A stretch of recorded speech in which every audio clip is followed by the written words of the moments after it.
अभी जो हमारे गेस्ट हैं यहाँ पर पीछे बैक स्टेज पर, वो अभी तक जितने भी गेस्ट आए हैं उसमें से सबसे कम एज इनकी है।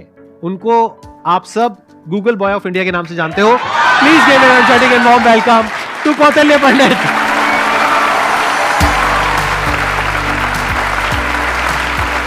अरे अरे प्लीज बैठो। आपकी एज कितनी है पहले तो ये बता दो। तो अभी करंटली आई एम 14 ईयर्स जी। आपको पता है यहाँ पर जितने भी लोग आए हैं उसमें सबसे कम एज आपकी है अभी। लेकिन सर मतलब जितने भी लोगों से अब तक मैं मिला हूँ आपकी एज के, मतलब 40-50 साल के या 30 ईयर्स के, आपके जितने भी शोज देखे हैं उनमें मेरे को तो सबसे कम उम्र के आप लगे हो। अरे ये बताइए मेरे को कि आपकी ये शुरुआत कैसे हुई। जब मैं 5 साल का था तो मुझे लिखना पढ़ना कुछ नहीं आता था। फिर ऐसे ही था कि मैंने 10-15 दिन में ही मतलब लिखना पढ़ना, like all the alphabets and everything I learn them. तो उसके बाद गर्मियों की छुट्टियों की बात है तो मेरे पापा जी एक स्कूल रन करते हैं छोटा सा गांव में, तो वहाँ पर मैं पढ़ता था। कहाँ के रहने वाले हो आप? मैं करनाल। अच्छा जी। तो वहाँ पर एक जैसे हॉलीडे होमवर्क देते सबको एक जनरल कि आपको जो वर्ल्ड मैप होता है, एटलस होता है, अगर जिन जिन को अच्छा लगता है आप वो करके आना, आप मतलब उसे समझ के आना। तो फिर ये मेरे दादाजी ने कहा, फिर पापा जी ने कहा कि तो मैं भी कर सकता हूँ। तो पहले ही दिन मैंने देखा तो I got into it and I learned it. मैं उसमें सवाल पूछता गया और जितने भी मेरे कुछ भी मन में रहता तो वो सब आता गया एंड विद इन 20 डेज और something I got use to it. और मुझे बहुत ही अच्छा लगने लगा। एंड जितना भी वर्ल्ड मैप वगैरह इस टाइप की रिगार्डिंग जितनी भी चीज़ें होती हैं, पॉलिटिक्स, इकोनॉमिक्स, वो सभी मुझे मतलब things were very easy for me. And उसी के बाद से लोग कहते गए कि नॉलेज बढ़ता गया और तब से मतलब यही है कि सीखने का प्रयास कर रहा हूँ। कुछ भी नई चीज़ मिलती है, like currently I am a student of 11th grade but I am learning things like astrophysics and quantum mechanics. तो I am not very into it but I like to study it. And जितना भी मेरे से हो सकता है मैं उसके अंदर कोई नई चीज़ देखने का प्रयास करता हूँ और कोई नया सवाल पूछने की कोशिश करता हूँ, क्योंकि जितने भी ज़्यादा क्वेरीज, जितने भी ज़्यादा माइंड के अंदर जो भी कोई क्वेश्चन आता है I try to get it forward और वैसे ही सारी चीज़ें आसान होती रहती हैं। I try to delve myself deep into it, क्योंकि कोई भी फील्ड इस टाइप का I think that they need one thing that is really important for them, that is questioning. क्योंकि जितने ज़्यादा आप अलग टाइप के क्वेश्चंस पूछते हो उतना ज़्यादा आप उस चीज़ को अच्छी तरीके से समझ सकते हो। तो वही है कि मैं अभी भी क्वेश्चंस नए ढूंढ रहा हूँ, जवाब उनके मिल ही जाएंगे। बस ये है कि जितने ज़्यादा और नए और अच्छे क्वेश्चंस मेरे पास आते गए और आते हैं उनसे मैं आगे बढ़ने का कोशिश कर रहा हूँ। क्वांटम फिजिक्स में वेव पार्टिकल थ्योरी है जी सर। तो उसको आपने स्टडी किया होगा। हाँ, जैसे कि wave particle theory, dual nature of light and matter, वो सब, हाँ वो सब अभी धीरे धीरे मैं कर रहा हूँ। और स्पेशली अभी तो मैं एस्ट्रोफिजिक्स जो है वो ज़्यादा पढ़ रहा हूँ।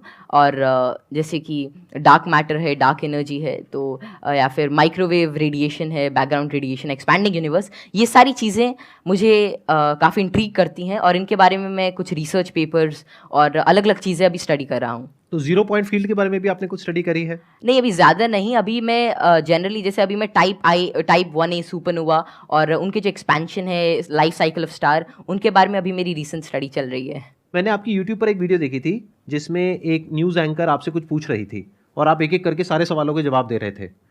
तो क्या अभी भी आप उस तरह से सवालों के जवाब दे सकते हैं? कोई भी आपसे कोई भी कैसा भी सवाल पूछेगा तो आप जवाब दे सकते हैं? क्योंकि ऐसा है कि नॉलेज तो एंडलेस है और सब कुछ तो कोई जान ही नहीं सकता। लेकिन ये है कि जितना ज़्यादा मतलब अपने सराउंडिंग्स को ऑब्जर्व करते हैं तो उतना ज़्यादा क्या है, जितना ज़्यादा आप नॉलेज ग्रहण करते रहते हैं उतना आपका माइंड एक तरह की मैग्नेट की तरह बन जाता है।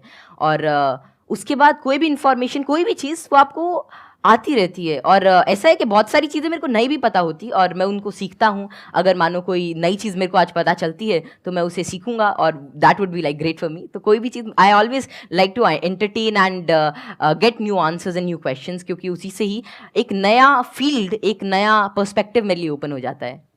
एक्सीलेंट जी। तो अब एक काम करते हैं, आप में से किसी के भी माइंड में कोई भी क्वेश्चन है किसी भी तरह का तो वो आप इनसे पूछिए। मैं ये जानना चाहता हूँ कि क्या हम यूनिवर्स को जान सकते हैं कि वो कितना बड़ा है, या हम अभी तक जान पाए हैं? जी, क्या तो क्या पैरामीटर्स हो सकते हैं उसको नापने के लिए? जैसे कि हमने सुना है कि लाइट ईयर्स होते हैं। जी, पर वो कितना बड़ा है, क्या हम इमेजिन कर सकते हैं या हम एक्चुअली में उसे प्रैक्टिकली पता कर सकते हैं क्या? तो जो यूनिवर्स की जो एक्सपैंडिंग यूनिवर्स थ्योरी थी वो एडविन हबल ने दी थी और उनके अकॉर्डिंग जो अभी यूनिवर्स की जो एज है वो नियर अबाउट 13.9 बिलियन ईयर्स है और उसी रेट से अभी एक्सपैंड कर रहा है।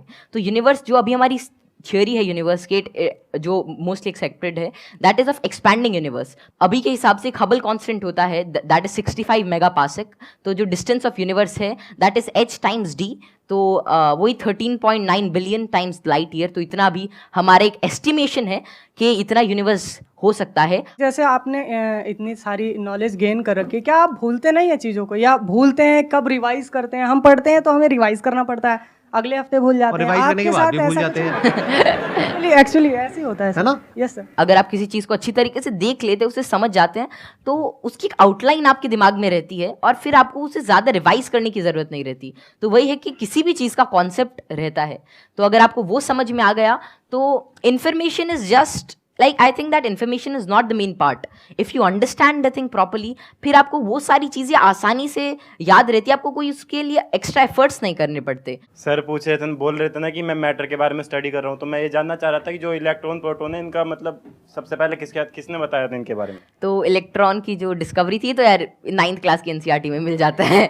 तो जो इलेक्ट्रॉन की डिस्कवरी थी वो जे थॉमसन ने करी थी, और प्रोटॉन जो मिला था वो रदरफोर्ड के एक्सपेरिमेंट से हमने डिड्यूस किया था। और चैडविक ने, मतलब जेम्स चैडविक ने जो बेरिलियम की, मतलब जो रेडियो एक्टिव सोर्स से डीके को स्टडी किया था, उससे न्यूट्रॉन के बारे में पता चला था। ये तो बहुत बेसिक क्वेश्चन है भैया, कुछ अच्छा पूछो। थोड़े अच्छे क्वेश्चन पूछो, क्या पूछ रहे हो आप लोग यार? टोटली। मुझे आपसे एक क्वेश्चन है कि आप जितने सेलिब्रिटी से मिलते हो, तो आप इतने जो मिलने से पहले जो बात करने का जो होता है नर्वसनेस, इसको कैसे दूर करें? आप जैसे संदीप सर से बात कर रहे हो और बड़े बड़े आप सेलिब्रिटी से मिले हो, तो आप किस तरह से इतना एक्सपीरियंसली आप बात कर लेते हो किसी से? देखिए, जैसे आज मैं यही सोच के आया था कि मैं संदीप सर से मिलूंगा और उनसे बहुत कुछ सीखने को मिलेगा। तो ऐसा तो है नहीं कि संदीप सर आएंगे और मेरे से पूछेंगे चल ये बता, और फटाफट अगर कुछ गलत बताया जाए तो एक थप्पड़ मारेंगे, ऐसा तो होगा नहीं ना। मतलब प्यार से बात करेंगे और अपना आशीर्वाद देंगे, कुछ अच्छा नई चीज़ शेयर करेंगे। तो वही है कि आप मतलब एक फ्री एंड पे रहें, और जहाँ पर भी आप मतलब अपने से आप सच जो है वो एक्सपेक्ट करें कि अगर मैं कहीं से सच बोल रहा हूँ तो थिंग्स वुड गेट ईजी, और make it easy in your brain. और हर जगह से अगर आप कुछ अच्छा सीख करने की कोशिश करते हो, ट्रुथफुल रहते हैं, तो आप में nervousness is just a state of mind, और ये बस चला जाता है, जस्ट मिराज। तो बस संदीप सर हैं आज, है आज इनसे बहुत कुछ सीखने को मिलेगा, आप सभी से आज बहुत कुछ सीखने को मिलेगा। तो आप ऐसा कुछ एक अपना परसेप्शन रखिए और फिर सारी चीज़ें आपके लिए आसान हो जाएंगी। मेरा ये क्वेश्चन है कि जैसे चंद्र ग्रहण लगता है, सूर्य ग्रहण लगता है, तो उसका कैसे पता लगता है कि वो कब लगेगा और किस टाइम में लगेगा, या कितना, उसका कैसे पता लगता है? ये तो पता है कि वो क्यों लगता है, बट इसका कैसे पता लगता है कि अब लगेगा, या कैसे, उसका क्या होता है? तो खैर ये जो टेक्नोलॉजी थी एस्टिमेट करने की कि कब सोलर एक्लिप्स, लूनर एक्लिप्स या कोई भी सेलेस्टियल मूवमेंट होगी, ये तो आज से मतलब कई हज़ार साल पहले ही डेड्यूस हो चुकी थी। और इसका रीज़न यही है कि ऑब्जर्वेशन से हम एवरेज टाइम निकाल सकते हैं। एक पैरेलैक्स एंगल आपने पढ़ा होगा कि उससे हम मतलब ये एवरेज स्पीड और एवरेज डिस्टेंस निकाल सकते हैं किसी भी चीज़ का, और उससे ही हम डेड्यूस कर सकते हैं कि कितना रेडियस है, कि एक साल में इतना डिस्टेंस ट्रैवल करती है। फिर एपोजी, पेरेजी, फिर केपलर्स लॉ लगा के सेमी मेजर एक्सिस वगैरह निकाल के, तो उससे हम उसका डिस्टेंस यूज़ कर सकते हैं, और फिर टाइम पीरियड से हम we can actually deduce it. और एक नई चीज़ लूनर एक्लिप्स वगैरह के बारे में ये है कि जैसे जैसे आजकल क्या है, जो due to tidal forces moon हमसे हर साल 3 सेंटीमीटर दूर जा रहा है। तो बहुत हज़ारों सालों बाद ऐसा होगा कि सन तो उतना ही रहेगा लेकिन चांद जो छोटा हो जाएगा, तो उसके बाद मतलब एक्लिप्स जो होगी वो जिसे आजकल टोटल होती है उतनी नहीं होगी। तो ये estimation it is done by using observation. और एस्ट्रोनॉमी एक ऐसा फील्ड है जो हज़ारों सालों तक ऑब्जर्वेशन से ही चला, और बहुत सारे पुराने साइंटिस्ट जैसे केपलर, गैलीली, आर्यभट्ट, जितने भी बड़े लोग थे जो पुराने ज़माने के, वे सभी ऑब्जर्व करते थे। उनकी ऑब्जर्वेटरीज होती थी कि कैसे कैसे जो हेवनली बॉडीज़ हैं ये इंटरैक्ट कर रही हैं, कैसे कैसे ट्रैवल कर रही हैं, इनमें क्या चेंजेस हैं, और उन्हीं सभी चेंजेस को एस्टिमेट करके, उन सभी को देख के आज हमने मतलब ऐसी सारी टेक्नोलॉजी को डिड्यूस किया है कि जिससे हम कर सकते हैं, एस्टिमेट कर सकते हैं उनका टाइम पीरियड, उनका डिस्टेंस, और कैसे वे एक्ट करेंगे। Excellent ji, big round of applause for him.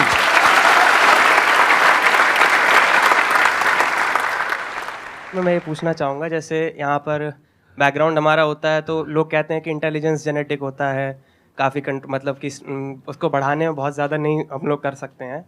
तो आपका इस पर क्या व्यू है कि इंटेलिजेंस, जैसे आईक्यू टेस्ट भी आप बार बार दोगे तो आपका आईक्यू का स्कोर बढ़ने लगेगा उसमें, तो आपका इसमें क्या कमेंट रहेगा कि इंटेलिजेंस के लिए आप क्या व्यू रखते हैं? ये ना बहुत इंटरेस्टिंग क्वेश्चन है जी सर। और मैं ये क्वेश्चन के आंसर से पहले एक बार, अगर आपके पेरेंट्स आए हुए हैं, आपके फादर हाँ, आए हुए हैं, पापा यहाँ जी पर, आए हुए हैं। मैं एक बार उनसे भी कुछ बात करना चाहूंगा। एक बार उनको माइक दीजिए।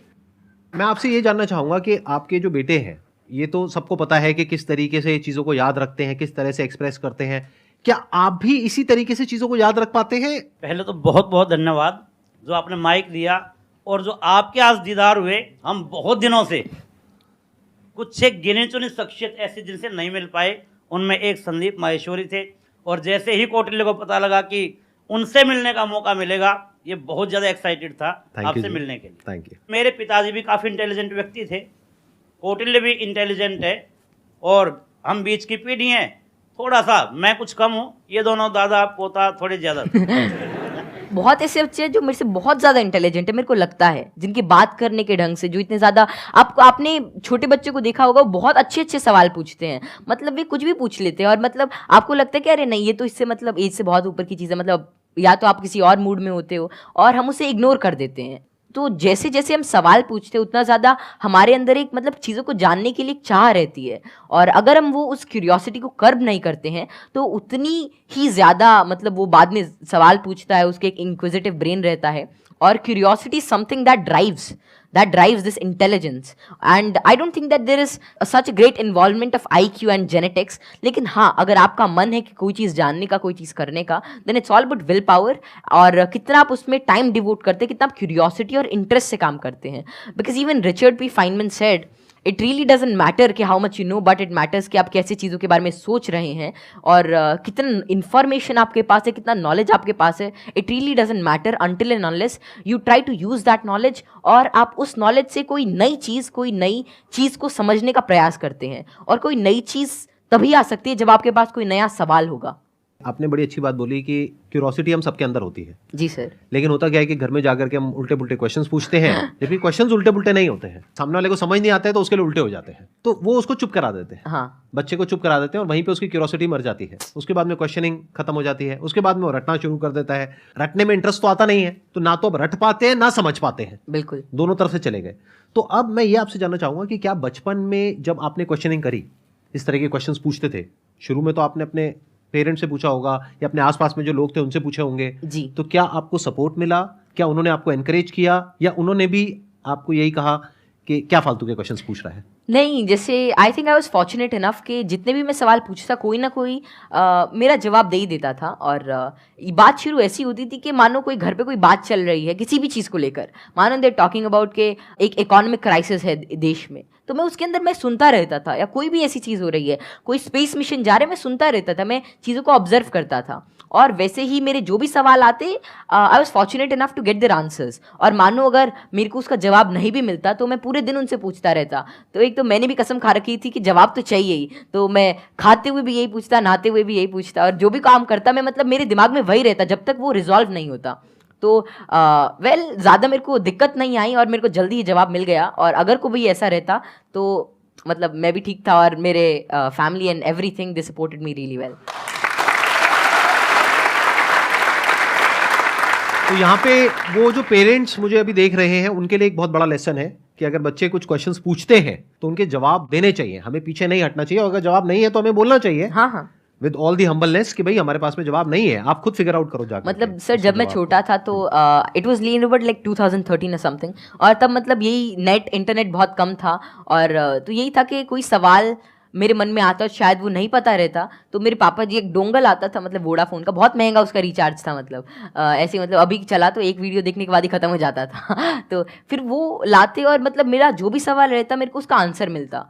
तो ऐसे ही एटलस आती थी और कई सारी बुक्स थी, उन्होंने मेरी बहुत हेल्प करी। और अगर कभी मानो पर्सनल मतलब कोई और out of the box idea आता है, कोई क्वेश्चन आता, तो उसका जवाब मुझे किसी भी सोर्स से मिल जाता। Thank you ji, thank you Kautilya. Okay, pleasure meeting you.